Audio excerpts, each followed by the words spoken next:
un ancla inmutable.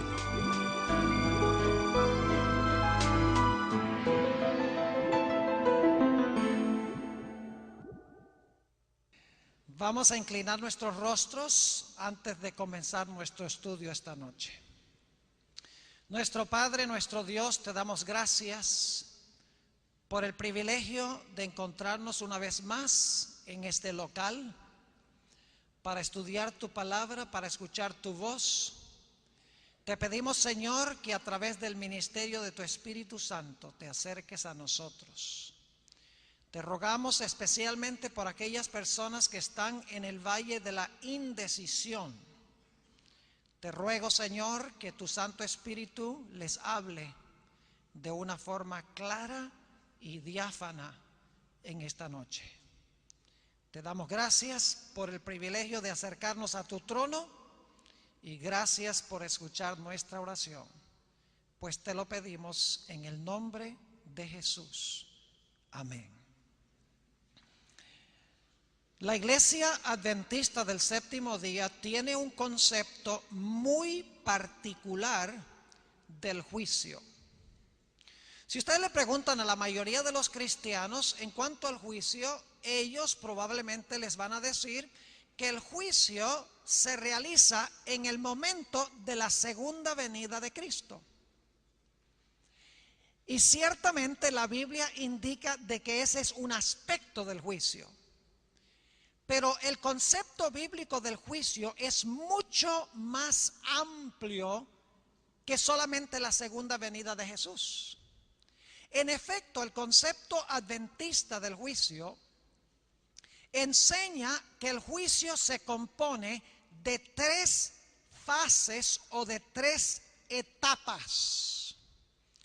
Y esas etapas cubren no solamente horas o días o años, sino siglos. Es decir, el juicio se debe entender en tres partes distintivas. Y esta noche yo quiero hablarles del concepto bíblico del juicio. Ahora, debo decirles que el juicio que se menciona en Apocalipsis 14:7, la hora de su juicio ha llegado, es solo una de las tres etapas del juicio. Así que esta noche no nos vamos a atener solamente al juicio o a la etapa que se menciona en Apocalipsis 14:7. Quiero presentarles el concepto global del juicio como se encuentra expresado en la Sagrada Escritura. Vamos a encontrar en nuestro estudio de esta noche que la razón por la cual Dios desempeña el juicio en tres etapas o en tres fases es porque el gran conflicto entre el bien y el mal y el plan de la salvación tiene un propósito mucho más amplio que el de salvar al ser humano. El mal no existe solamente en este planeta. El mal existe a un nivel universal. El pecado comenzó no en la tierra, sino en el cielo. Ahora, quiero comenzar leyendo una serie de versículos bíblicos que indican de que este conflicto que Dios tiene que resolver es un conflicto cósmico, un conflicto universal. No solamente tiene que resolver el problema del pecado en este pequeño planeta. Apocalipsis, el capítulo 12 y los versículos 7 al 9 describen el origen del mal en el universo. No comenzó aquí en la tierra, comenzó en el cielo. Dice allí en Apocalipsis 12:7, después hubo una gran batalla en el cielo. Miguel y sus ángeles luchaban contra el dragón y luchaban el dragón y sus ángeles, pero no prevalecieron, ni se halló ya lugar para ellos en el cielo. Y fue lanzado fuera el gran dragón, la serpiente antigua que se llama Diablo y Satanás, el cual engaña al mundo entero. Fue arrojado a la tierra y sus ángeles fueron arrojados con él. El pecado no comenzó en este mundo. el pecado comenzó en el cielo. Lo interesante es que el mismo capítulo de Apocalipsis nos dice que una tercera parte de los ángeles escogieron aliarse con Satanás. Esto indica de que los argumentos de Satanás contra el gobierno de Dios parecían muy factibles, eran muy persuasivos, o si no, una tercera parte de los ángeles no se hubieran ido con Satanás. Es decir, en el mismo cielo, entre los ángeles había confusión en cuanto a Dios y los argumentos que Satanás estaba empleando en contra de Dios. Y esto sucedió antes de que este planeta fuera creado, antes que Adán y Eva pecaran. Es decir, los ángeles están involucrados en el problema del mal a nivel universal.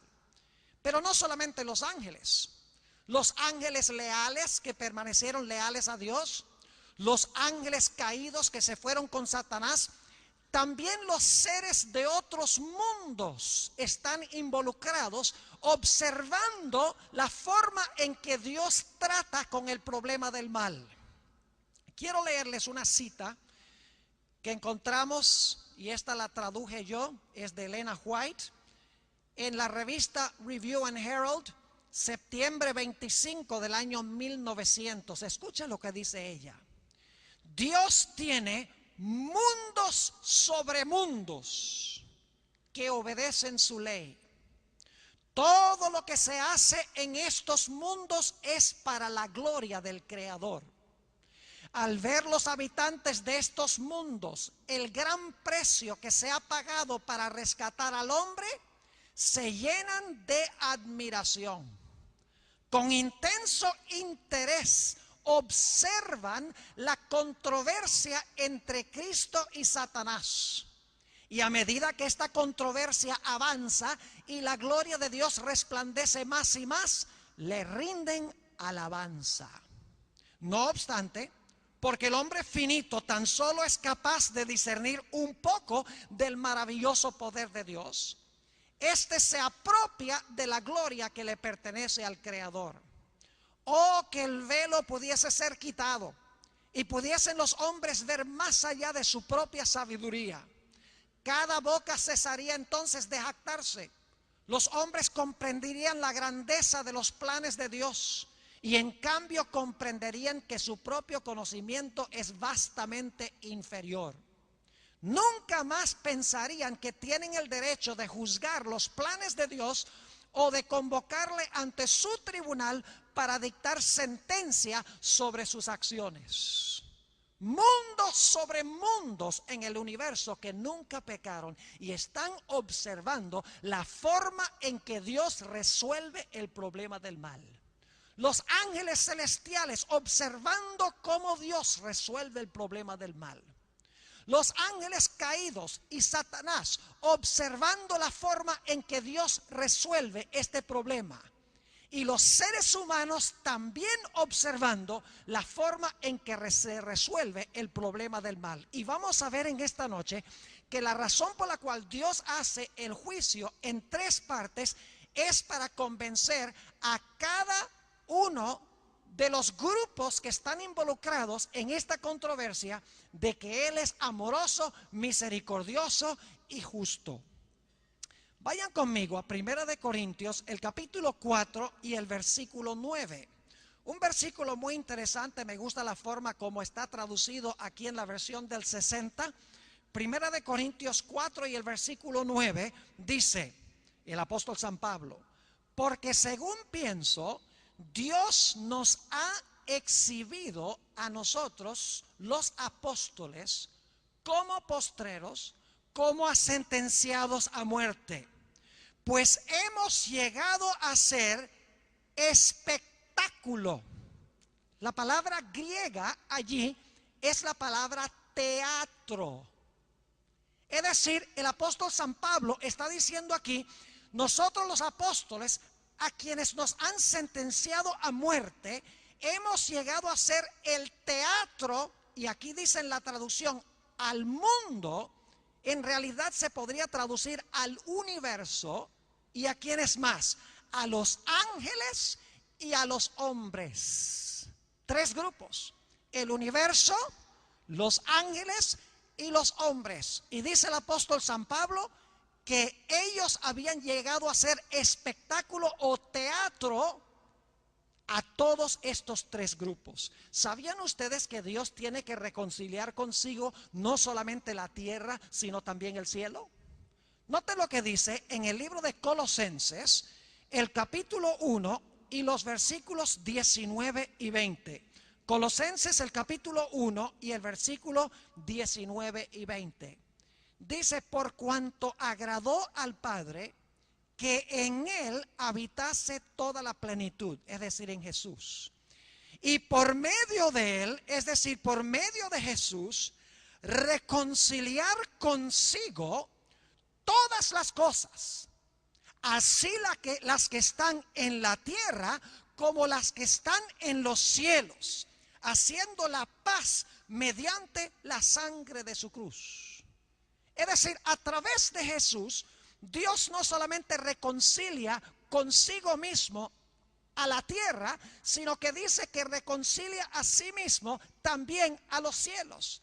Hay dudas y preguntas en las mentes de los seres celestiales que necesitan ser contestadas. Y el proceso del juicio que sigue Dios es para contestar estas preguntas y dudas que tienen los diferentes grupos de seres. Vamos a hablar esta noche de las tres fases del juicio y por qué es que Dios desempeña cada fase.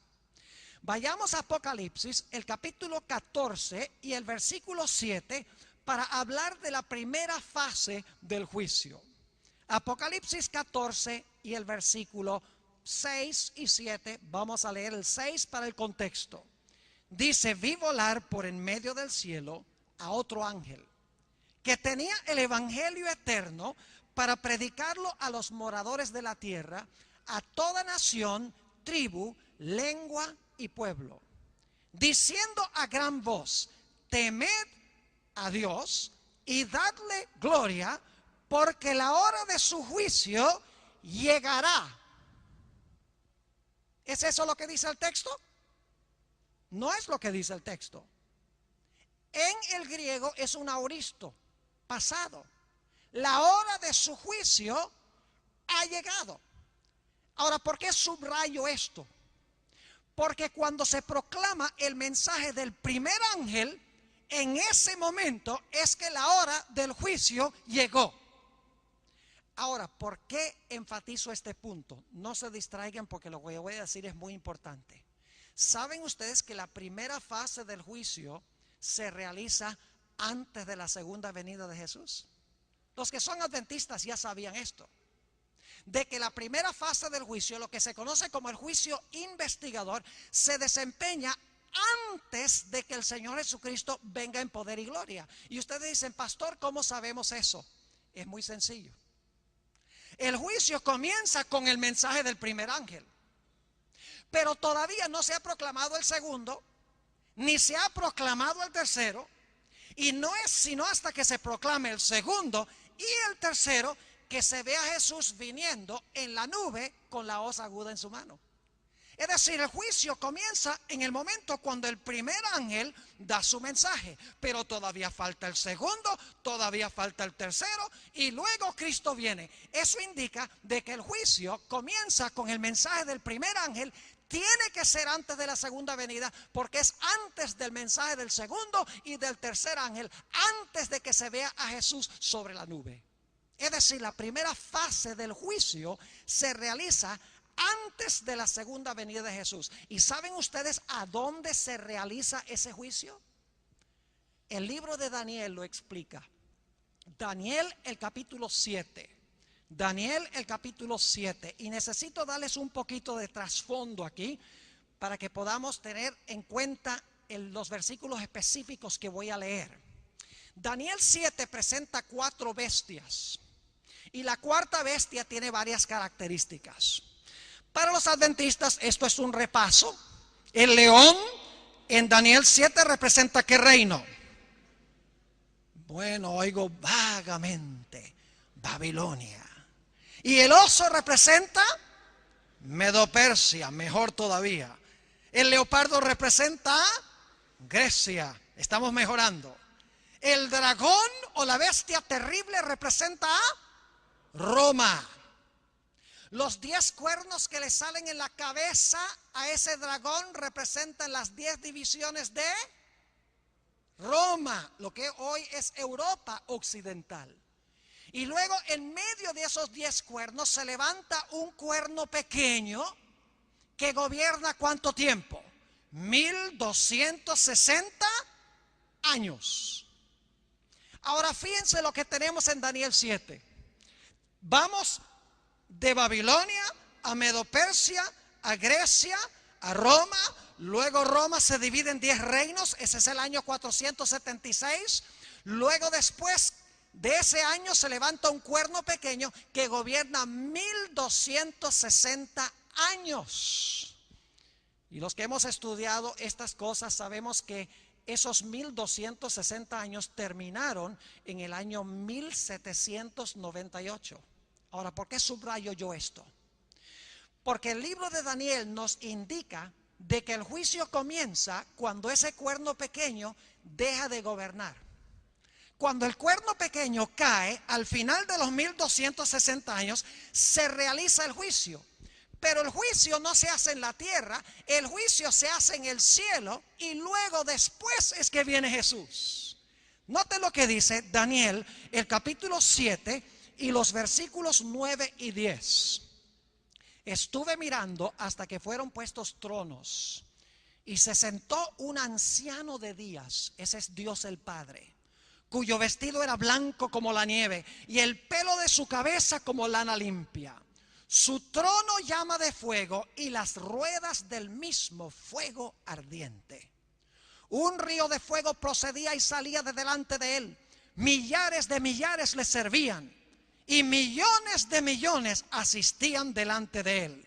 El juez se sentó y los libros se abrieron. Comienza el juicio. Pero si ustedes miran el capítulo 7 van a encontrar que ese juicio no comienza sino hasta que cae Babilonia, Medo-Persia, Grecia, Roma, los 10 reinos romanos y el cuerno pequeño que es Roma eclesiástica que gobierna 1260 años. Cuando el cuerno pequeño cae se describe esta escena del juicio. Eso indica de que el juicio comienza en algún momento después del año 1798. Pero no se realiza en la tierra, sino en el cielo. Note lo que dice el versículo 13 y 14 de Daniel 7. Dice, miraba yo en la visión de la noche, y he aquí con las nubes del cielo, venía uno como un hijo de hombre, que es Jesús, que vino hasta ¿dónde? Hasta el anciano de días, y le hicieron acercarse delante de él. Yo pregunto, ¿a dónde está el anciano de días? ¿A dónde vive Dios el Padre? En el cielo. ¿A dónde va el Hijo del Hombre según Daniel 7:13? Va al anciano de días. Y va para desempeñar una obra de juicio. Porque noten lo que dice el versículo 14. Y le fue dado dominio, gloria y reino, para que todos los pueblos, naciones y lenguas le sirvieran. Su dominio es dominio eterno que nunca pasará y su reino uno que no será destruido. Es decir, en el juicio celestial, después de 1798, antes de la segunda venida de Jesús, se desempeña esta actividad del juicio y el Señor Jesucristo recibe allá el reino. Aún antes de venir a tomar el reino aquí en el planeta Tierra, en el momento de su segunda venida. El primer ángel nos dice que la hora del juicio de Dios comienza antes de la segunda venida. Daniel 7 también nos indica de que el juicio comienza antes de la segunda venida y el juicio se hace en el cielo en esta etapa antes de la segunda venida. Vayan conmigo a 2 de Corintios, el capítulo 5 y el versículo 10, para que veamos qué es lo que se hace durante este juicio.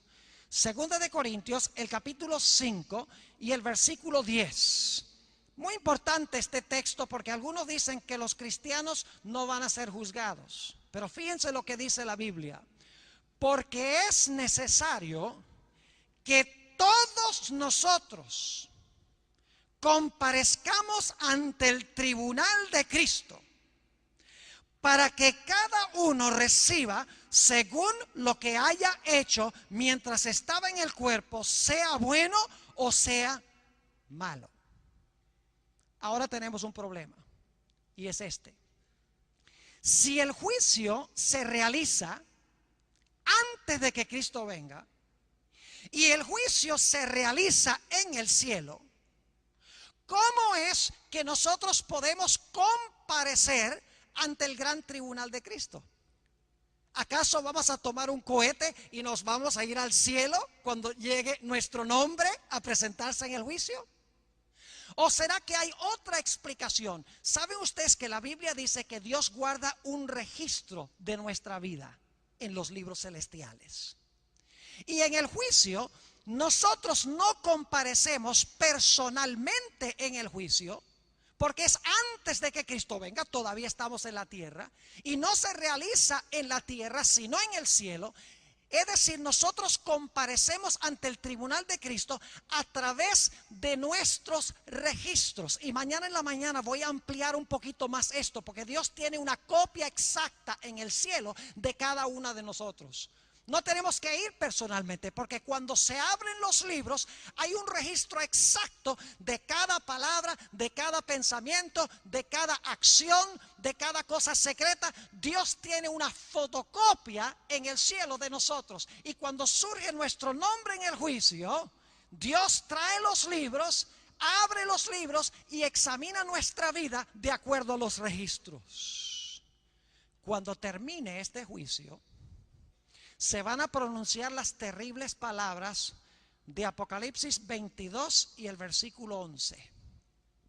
Fíjense qué palabras tan solemnes. Dice: el que es injusto, sea injusto todavía. El que es inmundo, sea inmundo todavía. El que es justo, practique la justicia todavía. Y el que es santo, santifíquese todavía. Es decir, que cuando termine este juicio celestial, que comenzó antes de la venida de Cristo y que comenzó en el cielo mientras todas las personas estaban en la tierra, cuando concluya ese juicio investigador, se van a haber definido todos los casos para vida o para muerte, de acuerdo a lo que se encontraba escrito en los libros. Y luego noten Apocalipsis 22, 12. Dice en Apocalipsis 22 y el versículo 12, hablando Jesús: he aquí yo vengo pronto, y mi galardón conmigo, para recompensar a cada uno según su ¿qué? A cada uno según su obra. Ahora quiero subrayar dos cosas en cuanto a este versículo 12. En primer lugar, cuando Cristo regresa, ¿qué trae? ¿Qué trae? El galardón. ¿Qué es un galardón? Es la recompensa. Jesús, cuando venga, trae la recompensa. Y trae la recompensa de acuerdo a nuestras ¿qué? De acuerdo a nuestras obras, dice aquí. Así que cuando Jesús venga por segunda vez, viene a recompensarnos según nuestras obras. ¿Se examinaron las obras en el juicio de antemano? Tiene que ser, porque cuando venga trae su recompensa, y para traer la recompensa tiene que haber hecho un juicio para determinar si esa era la recompensa que nosotros merecemos. Es decir, si Jesús trae el galardón, de antemano tiene que haber determinado cuál iba a ser el galardón, quién iba a recibir el galardón para vida y quién no iba a recibir el galardón para vida. Y como dice la última parte de este texto, dice que nos va a recompensar de acuerdo a nuestras obras. Esto indica de que Dios examinó nuestras obras antes de que viniera a traernos el galardón. Quiero leer dos o tres textos más que aclaran aún más este punto. Noten lo que dice en Mateo el capítulo 16 y el versículo 27. Mateo el capítulo 16 y el versículo 27. Aquí está hablando Jesús. Y fíjense qué interesante lo que dice el Divino Maestro. Mateo el capítulo 16 y el versículo 27. Dice: porque el Hijo del Hombre vendrá en la gloria de su Padre con sus ángeles, y entonces pagará a cada uno conforme a sus obras. ¿Cuándo es que Cristo va a pagar a cada uno conforme a sus obras?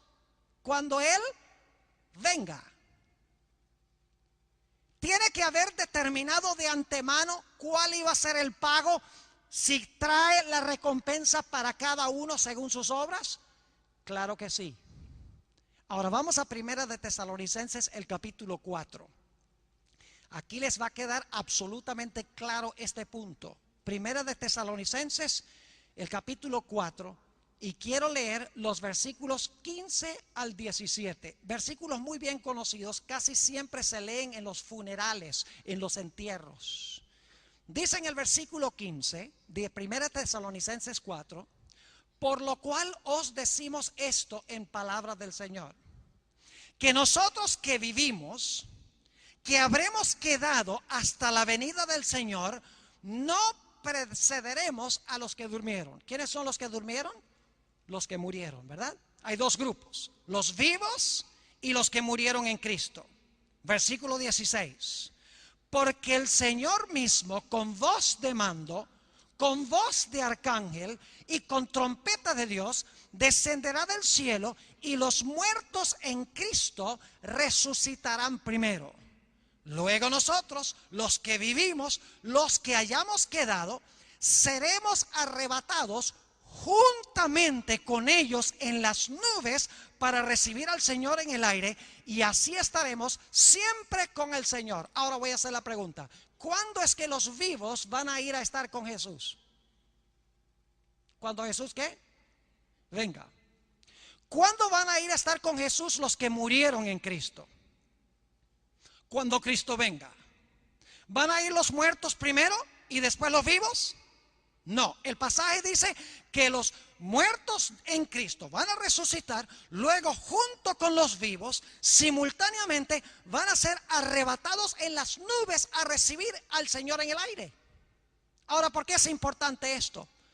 Porque la mayoría de los cristianos enseñan que si una persona cuando se murió fue mala, se fue para el infierno en el momento de la muerte. O enseñan que si la persona fue buena, se fueron al cielo en el momento de la muerte.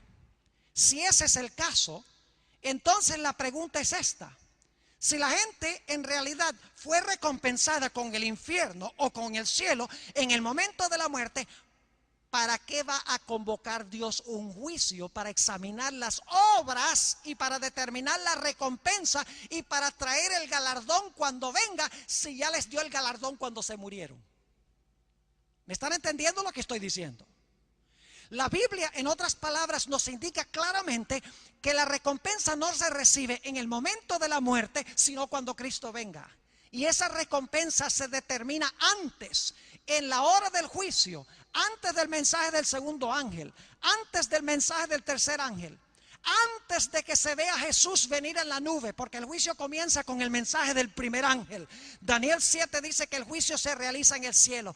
Esto sencillamente significa que Dios va a examinar los casos de todas las personas que profesaron el nombre de Jesús antes de la segunda venida, para determinar la recompensa que cada uno va a recibir. Note lo que dice segunda de Timoteo, el capítulo 4 y el versículo 6 al 8. ¿Cuándo esperaba el apóstol Pablo recibir su galardón? ¿En el momento de la muerte? Ciertamente no. Dice el apóstol Pablo en segunda de Timoteo 4 y el versículo 6: porque yo ya estoy para ser sacrificado, y el tiempo de mi partida está cercano. He peleado la buena batalla, he acabado la carrera, he guardado la fe. Por lo demás, me está guardada la corona de justicia, la cual me dará el Señor, juez justo, en aquel día. y no solo a mí, sino también a todos los que aman su venida. ¿Cuándo es que el apóstol Pablo esperaba recibir la corona de la recompensa? Dice que la iba a recibir con todos aquellos que aman la venida de Jesús en el momento cuando Cristo venga. Es decir, si ese es el caso, entonces el apóstol Pablo no recibió su recompensa celestial cuando murió. Ningún cristiano que murió en Cristo recibe su recompensa en el momento cuando se muere, porque en algún momento antes de la segunda venida, su nombre va a surgir en el juicio, se va a examinar su vida.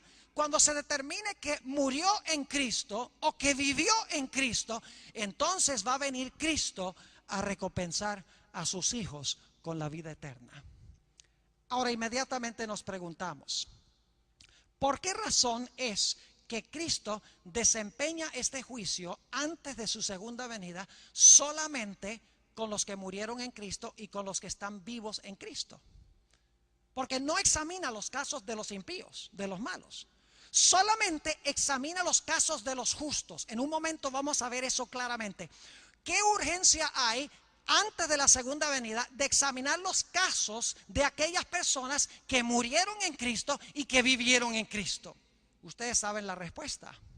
Cuando Cristo venga en su segunda venida, Él tiene planes de llevarse a los que vivieron en Él y a los que murieron en Él. ¿A dónde? Al cielo. Pero antes de llevárselos al cielo, tiene que determinar en el juicio a quiénes son los que se van a llevar.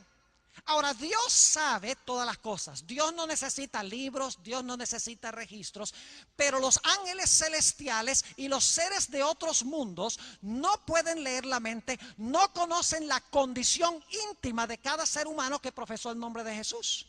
¿Saben que hay personas que profesaron el nombre de Jesús que en realidad fueron falsos creyentes?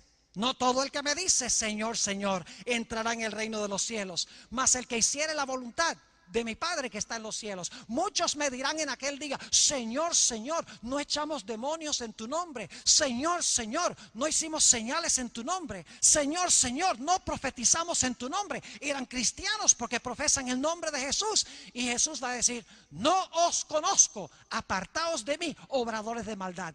Hay creyentes falsos que aparentan ser muy buenos. Los seres celestiales necesitan que Dios les abra los libros para revelarles no solamente las obras de afuera, sino la vida íntima, los pensamientos, las emociones y los sentimientos, para que vean que Dios es justo, correcto en su decisión de llevarse a este grupo de personas al cielo. Y como en la segunda venida se los va a llevar, es necesario determinar de antemano a quiénes es que va a llevar. Es decir, el propósito de esta fase del juicio es convencer a los habitantes de otros mundos y convencer a los ángeles leales en el cielo de que Dios, cada persona que se lleva al cielo, esa persona se la está llevando justamente porque en realidad entregó su vida con plenitud a Jesús. Y la Biblia nos dice que cuando Cristo venga, vamos a ser arrebatados en las nubes y vamos a ir ¿a dónde? Vamos a ir al cielo. Ustedes conocen ese pasaje. No se turbe vuestro corazón. Juan 14, 1 al 3. No se turbe vuestro corazón. ¿Creéis en Dios? Creed también en mí. En la casa de mi Padre muchas moradas hay. ¿Dónde queda la casa del Padre? Jesús enseñó que debemos orar, Padre nuestro que estás en el cielo. En la casa de mi Padre muchas moradas hay. Si no fuere así, os lo hubiera dicho. Voy pues a preparar lugar para vosotros, y si me fuere y os aparejare lugar, vendré otra vez y os tomaré a mí mismo, para que donde yo estoy, vosotros también estéis. Jesús prometió llevar a su pueblo al cielo. Pero saben ustedes que nuestra permanencia en el cielo va a ser solamente provisional. Porque mi Biblia me dice, y yo sé que la de ustedes también, dice, los santos tomarán la tierra por heredad. No vamos a habitar para siempre en el cielo. Vamos a ir temporalmente al cielo. Cuando Cristo venga, aquellos casos que fueron examinados, se determinó que murieron en Jesús, que confiaron en Jesús estando vivos. Jesús viene, son arrebatados en las nubes juntamente con Jesús, y Jesús se los va a llevar a la casa del Padre por 1000 años. Y aquí es que llegamos a la segunda fase del juicio. ¿Saben algo interesante? El libro de Apocalipsis mismo presenta estas 3 fases del juicio. En Apocalipsis 14:7, la hora de su juicio ha llegado, cuando se proclama el mensaje del primer ángel. La segunda etapa del juicio está en Apocalipsis 20 y el versículo 4. Vayan conmigo allí. Apocalipsis el capítulo 20 y el versículo 4. Cuando Cristo venga en su segunda venida, se va a llevar con él al cielo a los que confiaron en Jesús, los vivos y los muertos. Los va a llevar al cielo, según vimos, a la casa del Padre. Y durante 1000 años el pueblo de Dios va a tener un trabajo que hacer en el cielo. Versículo 4 dice: y vi tronos. ¿Se acuerdan en Daniel 7 que fueron colocados tronos para el juicio? Ahora se colocan tronos de nuevo. Pero esto ya no es antes de la segunda venida, porque en Apocalipsis 20 está hablando durante el milenio. Hay una etapa de juicio durante el milenio, según Apocalipsis 20. Dice: y vi tronos, y se sentaron sobre ellos los que recibieron facultad de ¿qué? Facultad de juzgar. Paremos un momento allí. ¿Qué recibieron? Facultad de juzgar. ¿Quiénes recibieron facultad de juzgar? Sigamos leyendo. Vi las almas de los decapitados por causa del testimonio de Jesús y por la palabra de Dios, los que no habían adorado a la bestia ni a su imagen, y que no recibieron la marca en sus frentes ni en sus manos, y vivieron y reinaron con Cristo. ¿Cuánto tiempo? 1000 años. ¿Por cuánto tiempo van a juzgar? 1000 años, dice la Biblia. ¿Y a dónde van a juzgar? ¿En la tierra o en el cielo? En el cielo, porque Jesús lleva a su pueblo al cielo cuando regrese. Pero ahora viene una pregunta muy importante, y es esta: ¿a quiénes van a juzgar? Si los que se salvaron están todos en el cielo, mientras que los que se perdieron se quedaron atrás. Porque en Apocalipsis 25 dice que los otros muertos no tornaron a vivir sino hasta que terminaran los 1000 años. El resto de los muertos son los impíos, porque los que resucitaron cuando Cristo vino fueron los que murieron en Cristo. Los otros muertos, en otras palabras, tienen que ser aquellos que murieron fuera de Jesús, los impíos, los que se quedaron en la tierra mientras los hijos de Dios se fueron al cielo. Entonces, si ya los salvos están en el cielo, si ya los impíos están muertos en el planeta Tierra, no tornan a vivir sino hasta que terminen los 1000 años, entonces, ¿a quiénes van a juzgar los santos durante los 1000 años en el cielo?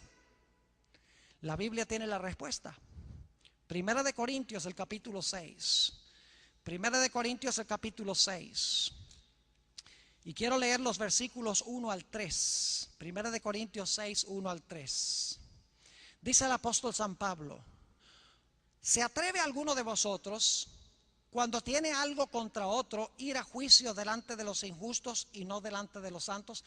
El apóstol Pablo está diciendo: no lleves tu caso contra tu hermano a un tribunal del mundo, no sea que le vayas a dar un mal nombre a la iglesia. Versículo 2. ¿O no sabéis que los santos han de juzgar a quién? Han de juzgar al mundo. Esa palabra mundo, cosmos, se usa repetidas veces en el Nuevo Testamento para referirse a aquellas personas que están involucradas en el mundo. Es decir, se refiere a los mundanos. No améis al mundo ni lo que está en el mundo. A los suyos vino y los suyos no le conocieron. El mundo aborreció a Jesús. No está hablando del planeta, está hablando de aquellos que están opuestos a Dios. Es decir, cuando este texto dice que los santos van a juzgar al mundo, quiere decir a los mundanos, a los que se quedaron atrás, a los que se perdieron. Pero ¿a quiénes más van a juzgar? Noten el versículo 3. ¿O no sabéis que hemos de juzgar a los ángeles? ¿Cuánto más las cosas de esta vida? Yo pregunto, ¿los ángeles leales necesitan un juicio? ¿Hay que juzgar a los ángeles buenos? No, porque ellos ya están sanos y salvos con Dios. Entonces, cuando dice aquí que los santos no solo van a juzgar al mundo, los mundanos, los que se quedaron atrás, sino que también van a juzgar a los ángeles, ¿a cuáles ángeles se está refiriendo? Se está refiriendo a Satanás y sus ángeles. Los registros de todos los malos, los registros de Satanás y sus ángeles se van a abrir durante 1000 años y el pueblo de Dios va a ver los registros. ¿Por qué razón es que la gente se quedó atrás? Ahora no solamente van a quedar convencidos los seres celestiales de que Dios fue justo en dejar a los impíos atrás. No solamente se van a convencer los seres de otros mundos de que Dios fue justo en dejar a los que se quedaron allá en la tierra durante los 1000 años, sino que los mismos salvos van a ver los casos de cada persona y van a ver que Dios fue justo en salvarlos a ellos y que fue justo también en condenar a los impíos. Y los justos van a determinar el castigo y van a pronunciar sentencia de cada uno de los impíos conforme a sus obras. Ahora, el juicio durante el milenio no va a cambiar nada. No es como si estamos examinando los registros en el cielo durante los 1000 años y le decimos: ay, pero Señor, aquí te equivocaste, el Señor tal y tal deberíamos haberlo traído acá. O Señor, mire, ese fulano que está aquí arriba, él no debe estar aquí, él debe regresar otra vez al planeta Tierra. El juicio durante el milenio no cambia nada, porque los perdidos están perdidos y los salvos están salvos en el cielo. Entonces, ¿para qué este juicio? Es muy sencillo. A Dios le interesa lo que nosotros pensamos de Él. Va a haber personas que nosotros estábamos seguros iban a estar en el cielo y no están. Y va a haber personas que están allí que no podemos entender cómo están. Por ejemplo, uno de los encuentros que yo quiero ver con mis propios ojos es el encuentro de Saulo de Tarso con Esteban. Óigame, eso va a ser espectacular. No me lo pierdo por nada. Porque lo último que vio Esteban cuando le estaban apedreando era Saulo de Tarso, quien más adelante llegó a ser el apóstol Pablo, animando a la muchedumbre de que le tirara piedras a Esteban. Lo último que vio Esteban fue eso. Y ahora imagínense ustedes en el cielo, durante los 1000 años, Saulo de Tarso se va a salvar. Leímos los versículos donde dice: he peleado la buena batalla, he guardado la fe, yo sé que Dios me tiene la corona. Esteban también se va a salvar porque vio los cielos abiertos, estuvo dispuesto de morir por Jesús. Y ahora llega el momento en el cielo cuando está caminando Saulo de Tarso en una dirección y está caminando Esteban en la otra dirección. Y de repente se para Esteban y mira, ¿cómo? ¿Saulo? No puede. ¿Saulo de Tarso? No puede ser Saulo de Tarso. Sí, dice Saulo de Tarso. Dice el apóstol Pablo: Cristo también me redimió a mí. Qué glorioso encuentro. Va a haber mucha gente en el cielo que tuvo obras malísimas y vamos a decir: ¿por qué razón están estas personas aquí? Se va a demostrar en los registros que a pesar de que llevaron vidas impías por un tiempo, finalmente entregaron sus vidas a Jesús. Vencieron el pecado por la gracia de Jesús. Y a pesar de que eran pecadores, fueron incluidos entre los redimidos. Pero va a haber mucha gente que esperábamos ver allí y no están. Mucha gente que fue aparentemente buena en la tierra, aún ante los seres celestiales, fueron buenos. Porque ese pastor fulano que era tan bueno, ayudaba a la gente, se veía tan bien. ¿Por qué no está aquí? Cuando se hablan los registros, se va a revelar que ese pastor tenía problemas con pornografía en el internet. Que tenía pensamientos impuros. Que tenía sentimientos indebidos en su corazón que no se podía ver, porque los seres celestiales no pueden leer la mente, ni pueden mirar el corazón, pero Dios registra eso para que cuando esas personas estén ausentes, digamos: Señor, fuiste absolutamente justo en dejar atrás a todos ellos, porque hemos mirado todos los casos. Misericordioso y justo eres, y Señor, eres correcto y justo en traerte a tus hijos aquí al cielo. Y cuando termine el milenio, los seres celestiales, los ángeles leales y todos los redimidos van a concordar de que Dios es justo y verdadero. Pero falta un grupo por convencer: los que se quedaron atrás. Vayan conmigo a Apocalipsis 20. Otra etapa del juicio. Fíjense, este no es un invento de la iglesia adventista. Las tres etapas del juicio las menciona Apocalipsis. Apocalipsis 14:7, la hora de su juicio ha llegado, antes de la segunda venida. En Apocalipsis 24 se le da facultad a los hijos de Dios de juzgar durante los 1000 años. Ahora vamos a ver una etapa del juicio que se realiza después de los 1000 años. ¿Y a quiénes querrá Dios convencer de que Él es justo y verdadero y misericordioso después de los 1000 años? ¿A quiénes falta por convencer? Díganme ustedes. Solamente a Satanás y sus ángeles y los impíos. Y ustedes dicen: ¿acaso Dios tiene que convencer a Satanás y sus ángeles y los impíos porque ellos se perdieron? Sí, Señor. Porque Dios no va a dejar ningún cabo sin atar. Cuando se termine la gran controversia entre el bien y el mal, todo el universo, fiel e infiel, se va a inclinar ante el trono de Dios y va a decir: justos y verdaderos son tus caminos, oh Jehová. El mismo Satanás y sus ángeles y los impíos van a admitir, después de ver sus registros, de que su exclusión del cielo fue justa. Yo puedo amar a un Dios que se preocupa por su universo de esa manera. Dios podría haber dicho: yo no necesito ningún juicio. Estos se salvaron y estos se perdieron. ¿Y por qué, Señor? Porque yo sé todas las cosas. ¿Qué clase de Dios es ese? Dios quiere que sus criaturas entiendan por qué se salvan los salvos y por qué se pierden los perdidos. Porque si no van a haber dudas en las mentes de los hijos de Dios. Por eso Dios va a convencer a cada criatura que jamás haya vivido en la historia del universo de que Él es justo y que Él es misericordioso y verdadero en su forma de tratar el mal. Apocalipsis 20 y el versículo 11 al 15 tiene la última etapa del juicio. Es después del milenio. Ahora escuchen bien. Después del milenio resucitan los otros muertos. Porque dice que no tornaron a vivir los otros muertos sino hasta que pasaran ¿qué? Los 1000 años. Los otros muertos tienen que ser los impíos, porque los muertos en Cristo resucitaron a la segunda venida y se fueron al cielo durante 1000 años. Es decir, los otros muertos son los impíos. Y no solamente tenemos Apocalipsis 25 que dice eso, sino que podemos claramente discernirlo por la siguiente manera.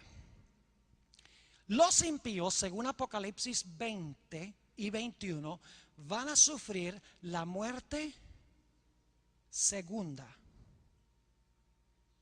La muerte segunda. Pregunta: si van a sufrir la muerte segunda, ¿tiene que haber una muerte primera? ¿Qué les parece? ¿Puede haber una muerte segunda sin una muerte primera? Claro que no. ¿Puede usted decir: mire, este es mi segundo hijo, sin haber tenido uno? Claro que no. Segunda muerte significa que tiene que haber muerto una vez. Ahora escuchen, ¿cuándo fue que murieron? Vamos a mirar esto. Hablemos en primer lugar de los hijos de Dios. Los hijos de Dios todos nacieron de su madre, nacieron a su primera vida. Vivieron su vida, recibieron a Jesús.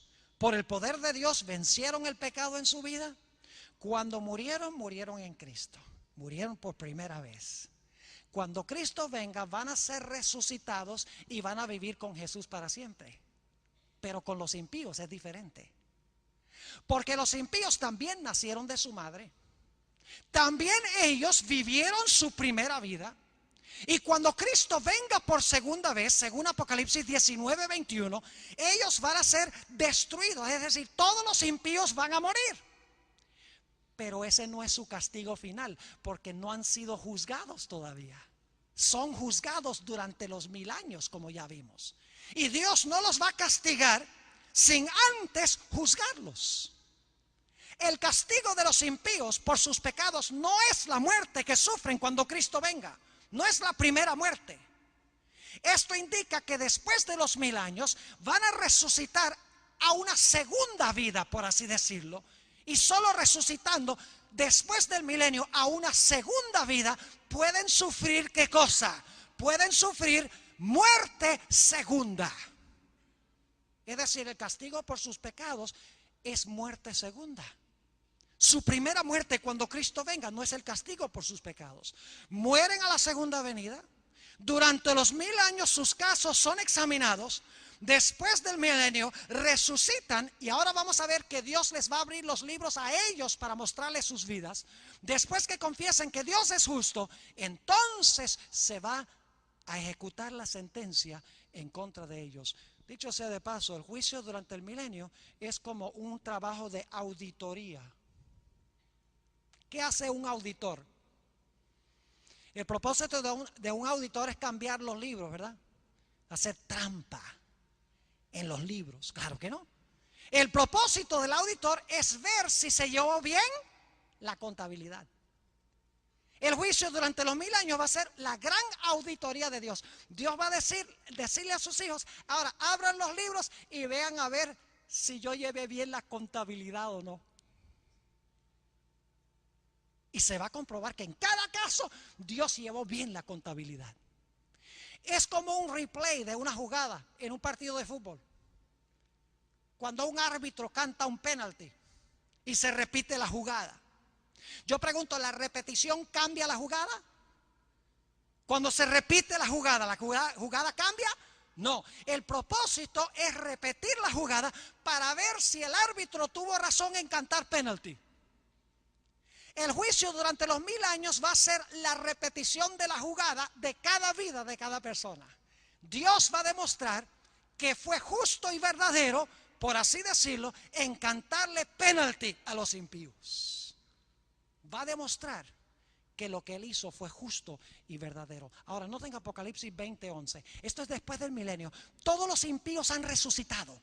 Y dice en el versículo 11: vi un gran trono blanco y el que estaba sentado sobre él, de delante del cual huyeron la tierra y el cielo, y ningún lugar se encontró para ellos. Y vi a los muertos, estos son los otros muertos, los que resucitan después del milenio. Vi a los muertos grandes y pequeños de pie ante Dios. Y los libros fueron ¿qué? Abiertos.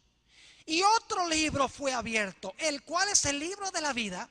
Y fueron juzgados los muertos por las cosas que estaban escritas en los libros según sus obras. Fíjense que después del milenio, en el gran trono blanco que se encuentra dentro de la ciudad, la Nueva Jerusalén, Cristo se va a sentar en su trono y ahora los libros van a ser abiertos de nuevo delante de los impíos. Y van a ser juzgados según sus obras, van a ver el registro de sus vidas. Versículo 13: y el mar entregó los muertos que había en él, y la muerte y el Hades entregaron los muertos que había en ellos, y fueron juzgados cada uno según sus obras. Versículo 14: y la muerte y el Hades fueron lanzados en el lago de fuego. Esta es la muerte segunda. Y el que no se halló inscrito en el libro de la vida fue lanzado en el lago de fuego. Es decir, después del milenio, Dios va a sacar los libros y le va a mostrar a todos los impíos fuera de la ciudad, a Satanás y sus ángeles, según 1 Corintios 6, les va a abrir los libros y les va a mostrar exactamente por qué están fuera de la ciudad y no adentro.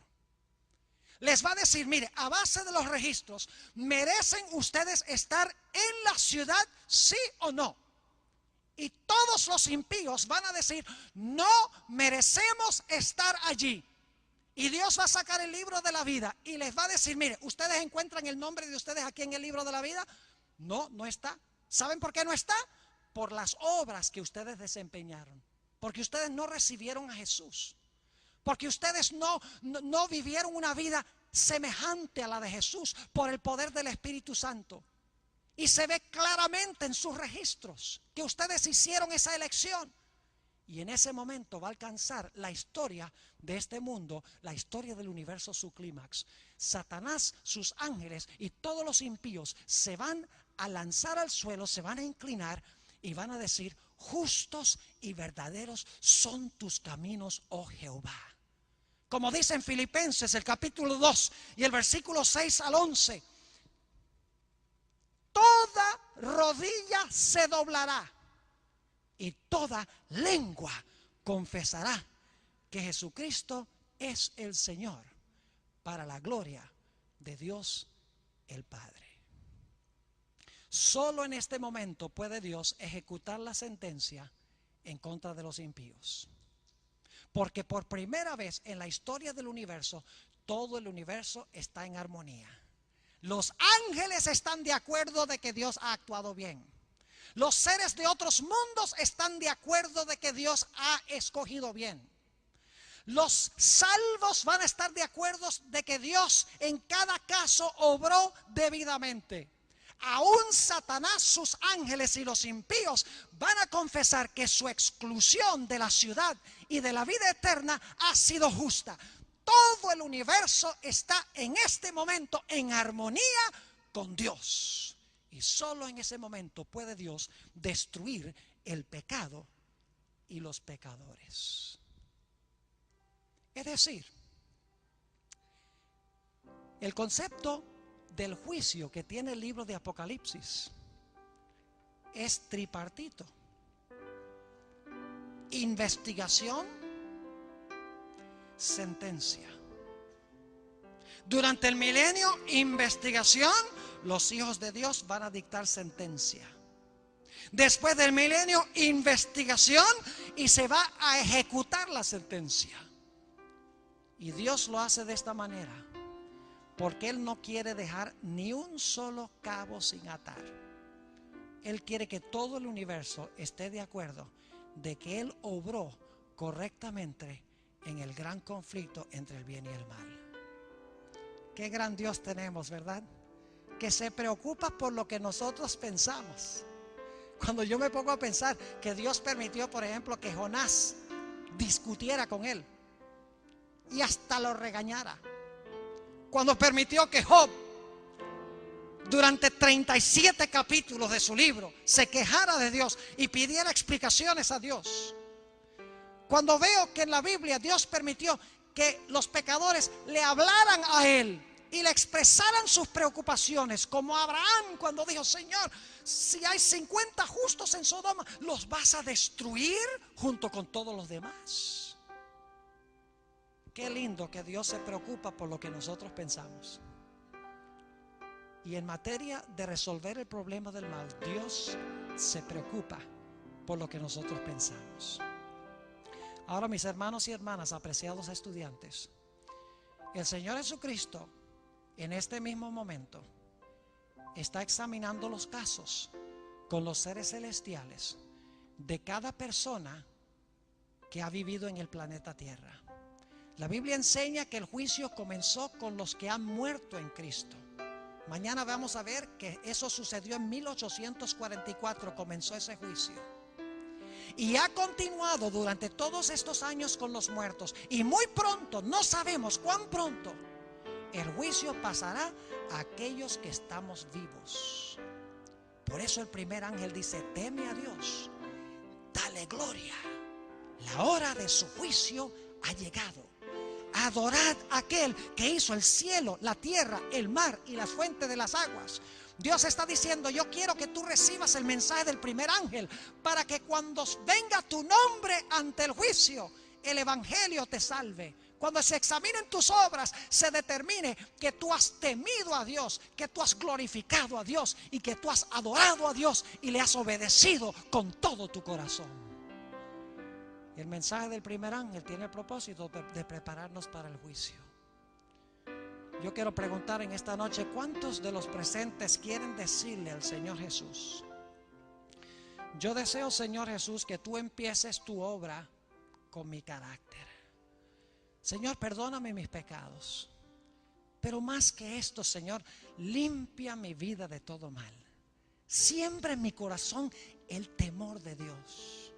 Ayúdame a glorificar tu nombre. Señor, dame poder para adorarte y obedecerte como mi creador. Hay alguien en esta noche que quiere decirle a Jesús: yo quiero que tú hagas esa obra en mi vida, porque cuando mi nombre surja en el juicio, yo quiero que el Señor Jesucristo me halle en Él sin mancha, ni arruga, ni cosa semejante. ¿Deseas levantar la mano si ese es el deseo de tu corazón en esta noche? Este es un momento solemne. Dejen la mano arriba. Es un momento solemne. Estamos viviendo en los últimos momentos de la historia de este planeta. El juicio ya ha avanzado mucho. Los eventos indican de que pronto van a estallar eventos proféticos como nunca hemos visto en la historia del mundo. Ahora es el tiempo de arreglar nuestra relación con Dios. Doy gloria a Dios por aquellos que han levantado la mano. Ahora yo quiero ir un paso más allá. Aquí hay personas que hasta el momento no han tomado el paso ni siquiera de entregar su vida a Jesús a través del bautismo. ¿Saben que en el bautismo es el momento cuando iniciamos nuestra vida cristiana? Es el momento cuando nacemos en el reino de Jesús. El bautismo por inmersión. Nacemos, por así decirlo, del vientre y ahora empezamos a crecer en Jesús. Es decir, el bautismo es imprescindible para comenzar nuestra relación con Jesús, nuestra vida cristiana. Yo quiero preguntar, ¿hay alguien aquí en esta noche que no haya sido bautizado o bautizada, que quiera decirle al Señor Jesús: Señor Jesús, yo quiero prepararme para en un futuro enterrar mi vida con Jesús en las aguas del bautismo, y quiero prepararme para vivir eternamente contigo en el cielo? ¿Quieres levantar la mano si ese es el deseo de tu corazón en esta noche? Yo voy a bajar acá abajo. Si hay alguien, voy a pedirles que por favor vengan aquí al frente. Yo quiero tener una oración especial con ustedes. No es fácil pararse en medio de una congregación de este tamaño. No hagan caso a lo que dicen los amigos, ni las amigas, ni lo que podrán decir los padres. Eso no interesa, porque está en juego la salvación. No puedes perder la salvación. El que creyere y fuere bautizado, ese será salvo, dice la Biblia. No dejes pasar este momento. Pasa al frente, dile: yo voy a servir a Jehová, yo escojo a Jesús como mi Salvador y mi Señor. Gloria a Dios por estas almas preciosas. Por favor, miren a la congregación. Yo sé que hay más esta noche aquí que necesitan tomar su decisión. Saben, a veces pensamos: bueno, yo lo puedo hacer mañana o en el futuro. Escuchen bien, mañana no es nuestro. En un minuto no es nuestro, porque la Biblia dice que hoy es el día de la salvación. Yo puedo no estar vivo en un minuto. Les podría relatar historias, casos. Por eso es vital que esta noche, si el Espíritu Santo está llamándote, que tú vengas al frente aquí y tomes tu posición, parado delante de esta congregación, parada delante de esta congregación, diciendo: yo escojo como mi Salvador a Jesús. Quiero nacer y quiero crecer en su reino. Gloria a Dios, gloria al Señor. ¿Alguien más en esta noche? Siempre me da miedo terminar un llamado, porque yo sé que hay personas en el valle de la indecisión y se pueden ir a sus casas, y puede ser que el Espíritu Santo nunca los llame de la forma como los está llamando en esta noche. Puede ser que nunca escuchen la voz tan fuerte como la están escuchando ahora. Solo voy a tomar unos pocos instantes más y voy a orar por este precioso grupo que ha venido al frente. Amén. Ese amén estuvo muy débil. ¿Están contentos por estas almas que han respondido al llamado de Dios? ¿Sí o no? Amén. Amén. Bueno, débil. Gloria a Dios. Mire qué lindo grupo. Gloria al Señor. Solo unos pocos instantes más y luego voy a orar. Vamos a ir a nuestras casas. No sabemos qué pasará. Hay muchos más aquí. Yo sé.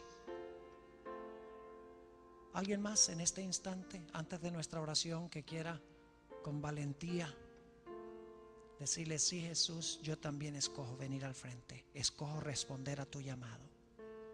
¿Alguien más? Unos pocos instantes y voy a orar. Gloria a Dios. Yo sabía que había alguien más. Y hay otros. Hay otros. Por favor, vengan. Niños también. Mire qué lindo los niños. Ellos no se ponen a pensar, bueno, ¿qué van a pensar los compañeros? ¿Qué van a pensar los padres? Por eso Jesús dice que debemos ser como niños, escuchar la voz de Dios y venir al frente sin pensarlo dos veces. ¿Qué hay de más importante que amistarnos con Jesús? Gloria a Dios, qué lindo grupo. Voy a tener ahora una palabra de oración. Si hay alguien más aquí en esta noche que Dios te está hablando, el Espíritu Santo te está hablando al corazón, yo sé que hay. Yo sé que algunos tienen una lucha intensa en su alma en este momento. Si durante la oración tú quieres decirle sí a Jesús, colócate de pie a donde estés y ven al frente. Te ruego que lo hagas. Oremos. Padre Celestial, te damos gracias porque tú nos has dado la esperanza de la vida eterna siendo pecadores. Señor, no podemos entender la maravilla de tu amor, pero podemos aceptarlo. Te honro y te glorifico, Señor, en esta noche por estas personas que han venido al frente. No es fácil pararse delante de un grupo como este, pero tu Espíritu Santo las has traído aquí al frente. Te ruego, Señor, que muy pronto estas personas puedan tomar ese glorioso paso del bautismo y comenzar su vida como bebés espirituales en el reino de Jesús. No permitas que Satanás ni nadie lo desanime. Y yo sé que hay otros aquí en esta noche, Señor. Hay una lucha feroz en su corazón. Satanás susurrando, no respondas. Y Jesús, el Espíritu Santo, obrando, diciendo, responde. Te ruego, Señor, que tu Espíritu prevalezca en los corazones de estas personas. Vemos patente en este momento la gran controversia entre el bien y el mal en vidas individuales. Mi querido hermano y hermana, preciada visita, antes de terminar la oración te hago un último llamado para que vengas al frente, escuchando la voz de Jesús. ¿Alguien más en esta noche que quiere decirle: sí, Jesús, yo escojo tus caminos, quiero que seas mi Salvador? ¿Alguien más? Padre, te doy gracias una vez más por los que han venido al frente. Te ruego que continúes trabajando con los corazones de aquellos que deberían haber respondido. Señor, extiende el periodo de gracia y que antes que termine esta semana puedan también pararse y tomar su posición con Jesús. Gracias, Señor, por estas almas. Gracias por aquellos con los cuales trabajarás. Gracias por aquellos que son bautizados. Me acerco a tu trono humildemente, pidiendo que bendigas a cada grupo en el precioso nombre de Cristo Jesús. Amén.